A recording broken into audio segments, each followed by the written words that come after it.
Koker is best known for being the host of the TV show Counting Car. With years of experience and groundbreaking innovations, Koker has taken car modification to a new level, becoming a legendary figure. However, after the show ended in 2021, a lot of rumors started going around the industry about different tragedies involving Koker.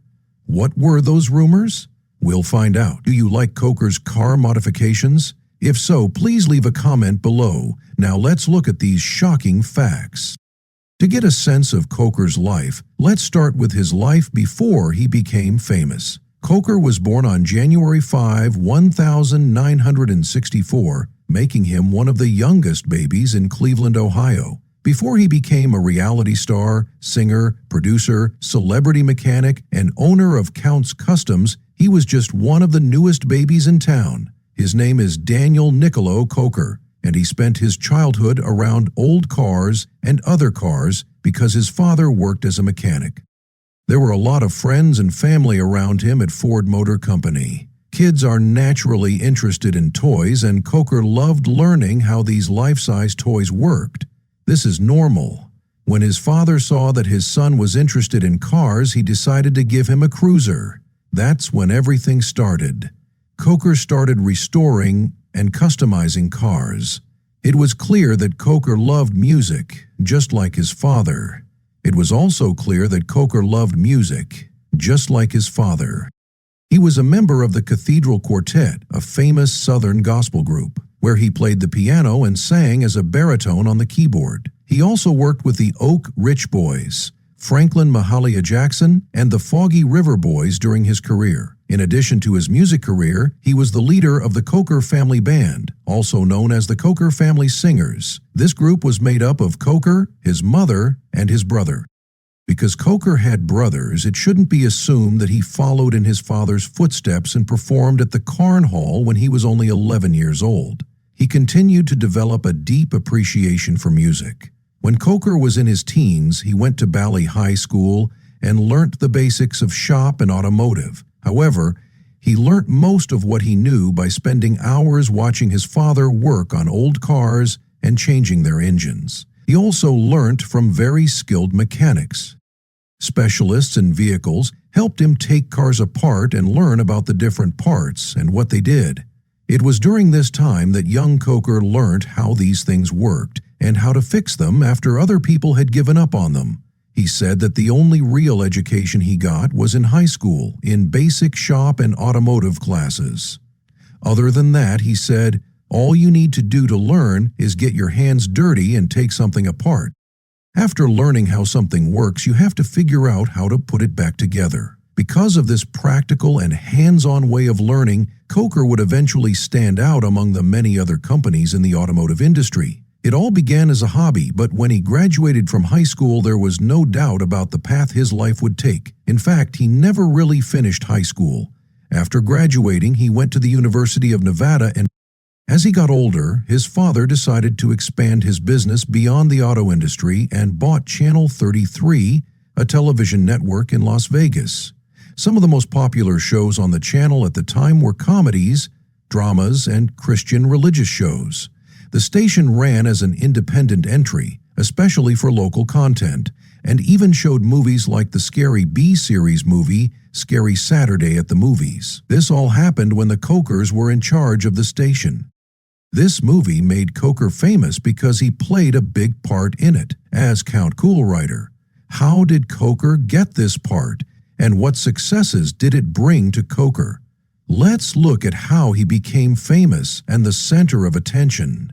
Channel 33 Inc. was sold by the Koker family to Montecito Broadcasting Corporation on December 18, 1997, and Koker had quit acting a few years before to put all of his time and energy into fixing up and customizing cars and motorbikes. His first car, a 1979 Camaro CE28, was what made him decide to go in this way. Koker took the car apart and changed everything about it, from the front to the back, until it was a Can-Am race car that could be driven on the street. Koker was more than motivated to look for a full-time job after the project went well. With the help of C Tattoo Company, he was able to combine his two favorite things, cars and tattoos. People who liked tattoos and cars quickly became fans of the company.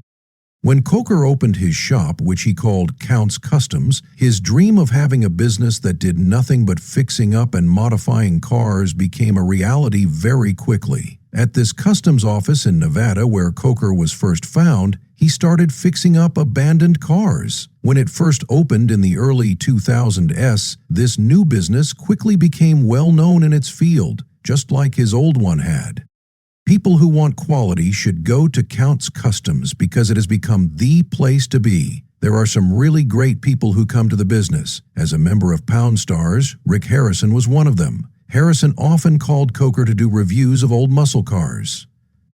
Koker was able to show millions of TV fans how smart and knowledgeable he was in his field. Because of this experience and his friendship with Harrison, he was able to solidify his place in the business world of cars even more. But he did even more. If you watched Harrison's Pound Stay show on the History Channel, you know that it was a big hit. The directors were thinking about making spin-offs when they saw how good Koker was at fixing cars and how he could turn rusty buckets into beautiful works of art. Aside from the fact that he already knew a lot about Count's Customs, it was a great chance for him to join the business.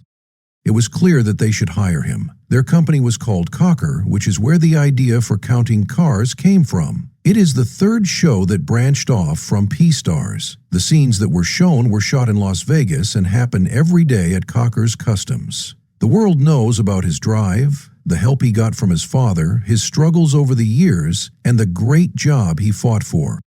Koker's dream has been told to people all over the world. Everything has led to this point. It all started on August 13, 2012, with counting cars. How did Koker's launch go? Let's go with them. Harrison, who counts cars, was the one who brought in the 1968 Bullitt Mustang for the pilot episode. When this old Mustang fastback was brought to the show, it was in terrible shape, but Harrison demanded that he wanted it turned into a tribute to Bullitt while keeping the cost as low as possible.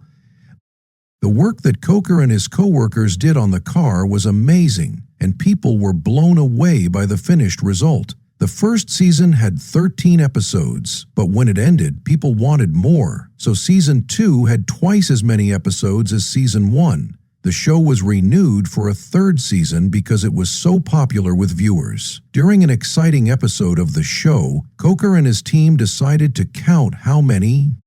After looking at many different types of cars, such as classic mascly cars, motorcycles, and modern sports cars, they determined that there were a total of 100 cars stored in the warehouse at that time. This helped promote the show Counting Cars, as the news of this achievement spread on social media and in news outlets. During the show, Koker became a well-known name in the fields of restoring and customizing cars.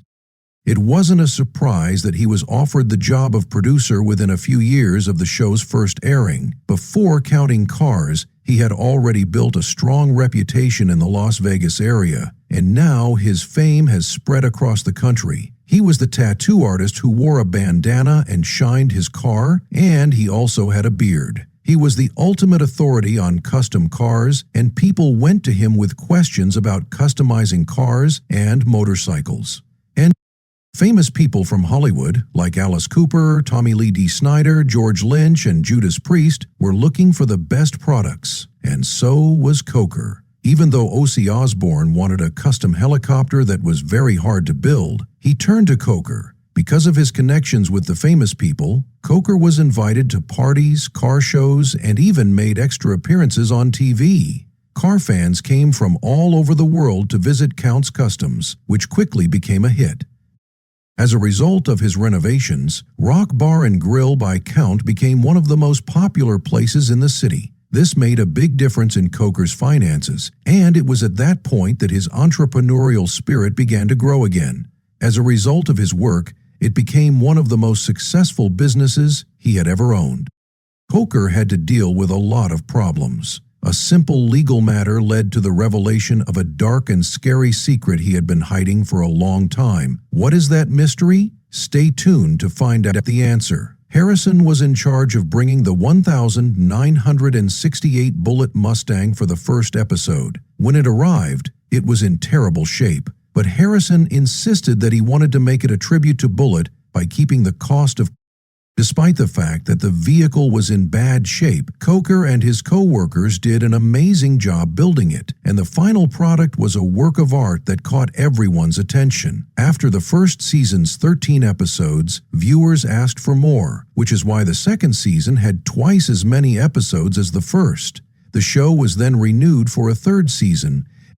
The show will be back for a third season. While Koker and his crew were in the middle of an episode, they decided to count how many cars were in storage at one point. They found that there were a total of 100 cars in storage at that time. After looking at a wide range of cars, such as vintage muscle cars, motorcycles, and modern sports cars. Many news outlets and social media sites talked about Koker's work to promote counting cars. During the show, he became famous for customizing and restoring cars, so it wasn't a surprise when he was hired as a producer a few years after the show's original airing. He was already well known in the Las Vegas area before counting cars, and his fame has now spread to other places.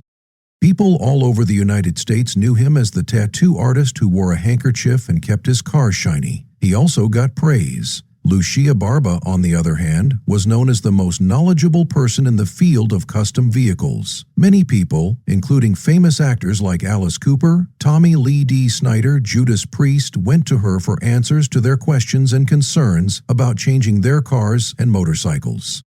Ozzy Osbourne went to Koker even though he was looking for a custom chopper that was very hard to make. Koker was invited to many events because he was friends with famous people. These events included parties, auto shows, and even other TV appearances. People from all over the world came to visit the Condi Custom House, which quickly became one of the.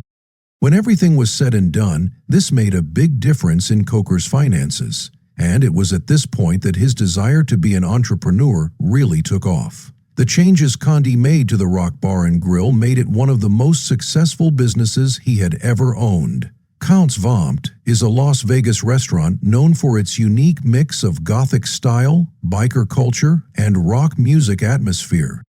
Once it was found out that Koker was in possession of the drugs, he was given a 30-day jail. Oh, you think the character of Danny Koker helps you understand and care more about a complicated subject? Let us know in the comments. And don't forget to like the video and subscribe to the channel for more interesting content. Thanks, and we'll see you in the next video.